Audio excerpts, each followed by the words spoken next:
नमस्कार, आदाब, सत श्री अकाल, जय भीम, जोहार। मेरा नाम है नवीन कुमार।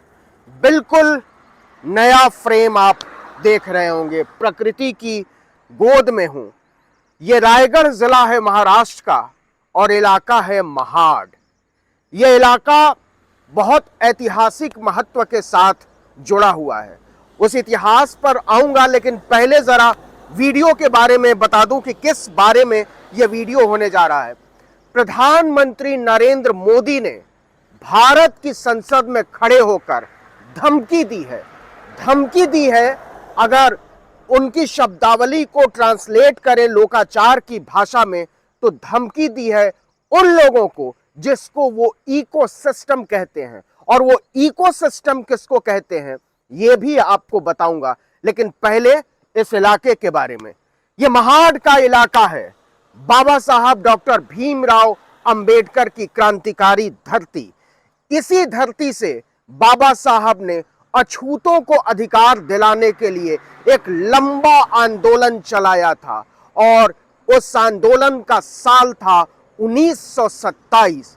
तारीख थी 20 मार्च। सार्वजनिक नलकों से पानी पीने के लिए, आपको बताएं कि इसके पहले अछूतों को सार्वजनिक नलकों से, सार्वजनिक तालाबों से, हैंडपंप से पानी पीने का अधिकार नहीं था। 1927 के 20 मार्च की तारीख से चलकर 100 साल से भी कम का अरसा बीता है। आपको यह भी बताएं कि उसी घटना की याद में, बाबा साहब के आंदोलन की उसी तारीख की याद में भारत में सामाजिक अधिकारिता दिवस मनाया जाता है।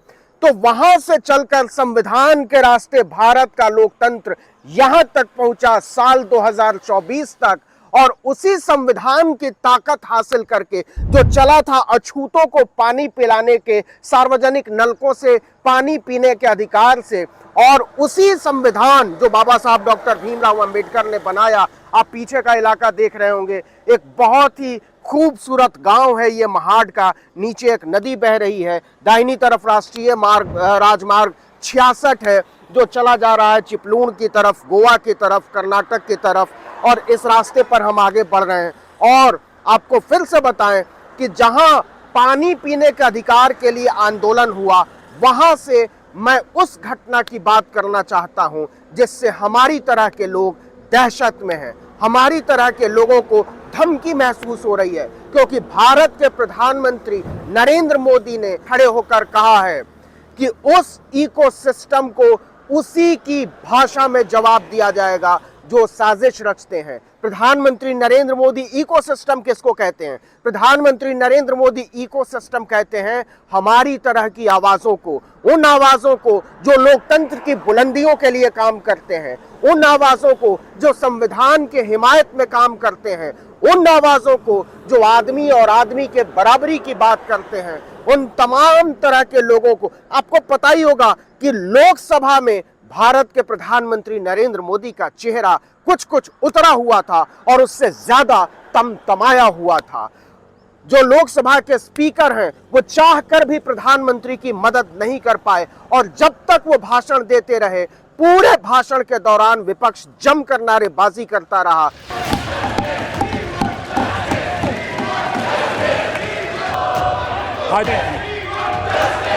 और मणिपुर की बेटियों को न्याय दो के नारे गूंजते रहे, अधिकार दो नारे गूंजते रहे। नरेंद्र मोदी डाउन। प्रधानमंत्री नरेंद्र मोदी को इस तरह की आदत नहीं है। विरोध उन्होंने कभी झेला नहीं है, और विरोध का सम्मान करना तो वो हरगिज नहीं जानते। तो लोकसभा में जो मौका उन्हें नहीं मिला, उसकी भरपाई उन्होंने राज्यसभा में जाकर की। जरा सुनिए उस बात को जो राज्यसभा में उन्होंने कहा कि प्रधानमंत्री नरेंद्र मोदी कहते हैं कि इकोसिस्टम के साजिशों का उसी की भाषा में जवाब दिया जाएगा। और जब वो बोल रहे हैं तब उनकी भंगिमाएं देखिए, उनकी उंगलियों के इशारे देखिए, और इस तरीके की बात कौन लोग करते हैं, जरा इसको भी समझिए। पहले जरा सुनिए प्रधानमंत्री नरेंद्र मोदी का वो बयान। मैं आज इकोसिस्टम को बता देना चाहता हूं, उसकी हर साजिश का जवाब अब उसी की भाषा में मिलेगा। तो आपने सुना प्रधानमंत्री नरेंद्र मोदी ने क्या कहा। इसको धमकी कहते हैं, इसको चेतावनी कहते हैं, इसको बड़बोलापन कहते हैं, लेकिन इससे ज्यादा लोकतंत्र की बुनियादी मान्यताओं का क्षरण कहते हैं इसको। तो क्या इस धमकी से, क्या इस चेतावनी से वाकई नरेंद्र मोदी के लिए कोई सहज स्थिति पैदा होगी? क्या विपक्ष उनको लेकर ज्यादा सहृदय होने वाला है आने वाले दिनों में? तो इसका जवाब हम भी जानते हैं और आप भी जानते हैं। आपको बताएं कि ये खूबसूरत मौसम में बढ़िया बारिश होने लगी है। मॉनसून का पीछा करते हुए हम बॉम्बे से आ रहे हैं, महाड इलाके में खड़े हैं, जहां बाबा साहब डॉक्टर भीमराव अंबेडकर ने अछूतों को सार्वजनिक नलके से पानी पीने का अधिकार दिलाने के लिए एक लंबा आंदोलन चलाया था, जिसकी याद में सामाजिक अधिकारिता दिवस मनाते हैं भारत में। एक बार फिर से आते हैं कि संविधान की तौहीन नहीं मानी जाएगी क्या? जो अधिकार देता है आर्टिकल 19, स्वतंत्रता देता है बोलने की, किसी को भी अपने अधिकार की आवाज उठाने की, आलोचना करने की, उन लोगों को अपनी बात सुनाने की जो सत्ता को चलाते हैं, उसको नियंत्रित करते हैं। मैं आज इकोसिस्टम को बता देना चाहता हूं, उसकी हर साजिश का जवाब अब उसी की भाषा में मिलेगा। लेकिन भारत के प्रधानमंत्री नरेंद्र मोदी की ये भाषा न केवल आपत्तिजनक है, न केवल अगर लोकतांत्रिक शब्दावली में बात करें अश्लील है, बल्कि इससे ज्यादा डरावनी है, चिंताजनक है। भारत का लोकतंत्र, भारत का संविधान और भारत की लोकतांत्रिक मर्यादा इसकी इजाजत हरगिज नहीं देती है। आने वाले दिनों में नरेंद्र मोदी को पता है कि 5 साल अगर वो सत्ता में बने रहते हैं तो उनको किन मुश्किलों का सामना करना पड़ सकता है। विरोध की बुलंद होती आवाजों के बीच प्रधानमंत्री नरेंद्र मोदी की पहले ही सत्र में, अपने कार्यकाल के पहले ही सत्र में उनकी तरफ से इस तरह की धमकी भरी, चेतावनी भरी, अमर्यादित भाषा का आना बहुत कुछ इशारे कर रहा है और यह बता रहा है कि हमारी तरह के लोगों के दिन आने वाले दिनों में मुश्किल भरे हो सकते हैं। उन तमाम लोगों के दिन मुश्किल भरे हो सकते हैं जो बेहद विषम परिस्थितियों में बेखौफ होकर आपकी आवाज उठाने की कोशिश कर रहे हैं, लोकतंत्र की आवाज उठाने की कोशिश कर रहे हैं, संविधान की आवाज उठाने की कोशिश कर रहे हैं और कोशिश कर रहे हैं आदमी और आदमी को बराबरी का अधिकार दिलाने की, स्त्री और पुरुष को बराबरी का अधिकार दिलाने की, दलितों को, पिछड़ों को, आदिवासियों को, पसमानदा को, महिलाओं को, किसानों को, नौजवानों को, सताए हुए लोगों के लिए आवाज उठा रहे हैं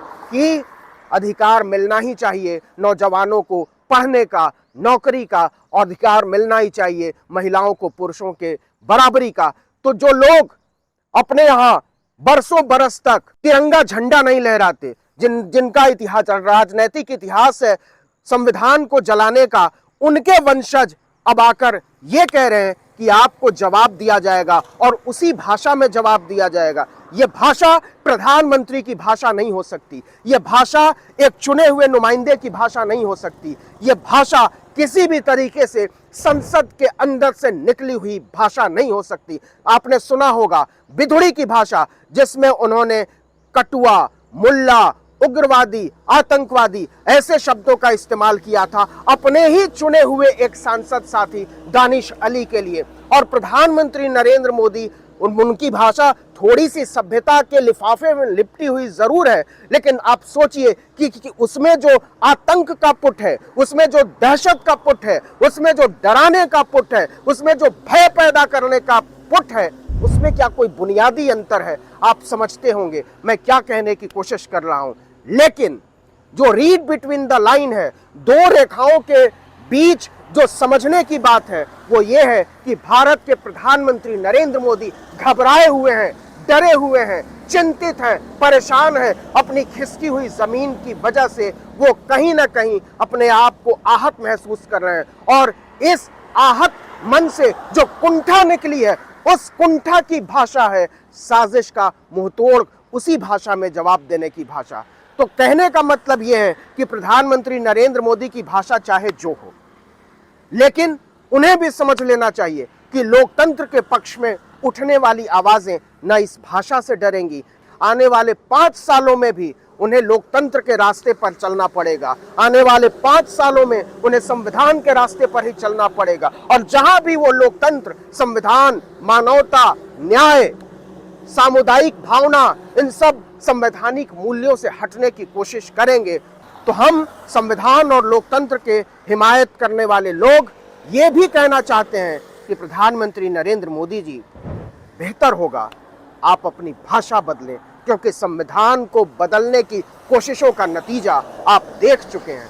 बेहतर होगा, इस देश के लोगों को अच्छा लगेगा, आप अपने आप को थोड़ा, झूठ ही सही लेकिन शालीन दिखाने की कोशिश करें, मर्यादित दिखाने की कोशिश करें, और तभी जो जमीन आपने खो दी है, भारत के लोगों के दिल से जो आप निकलते चले जा रहे हैं, उसकी थोड़ी सी भरपाई हो सकती है। और शायद अगर मनमोहन सिंह के शब्दों में कहें तो इतिहास हो सकता है आपके लिए कुछ दयालु हो। तो महाड के इस इलाके से, महाराष्ट्र से, रायगढ़ जिले से, इस खूबसूरत इलाके से इस वीडियो में इतना ही। अगर आपने आर्टिकल 19 इंडिया को अब तक सब्सक्राइब नहीं किया है तो फौरन कर दीजिए, बेल आइकॉन दबाइए, घंटी जैसी आकृति, लाइक कीजिए और कमेंट करके बताइए हमारा वीडियो आपको कैसा लगा। हमारा ट्विटर हैंडल है आर्टिकल 19_इंडिया और मेरा ट्विटर हैंडल है नवीन जर्नलिस्ट। महाड से नमस्कार।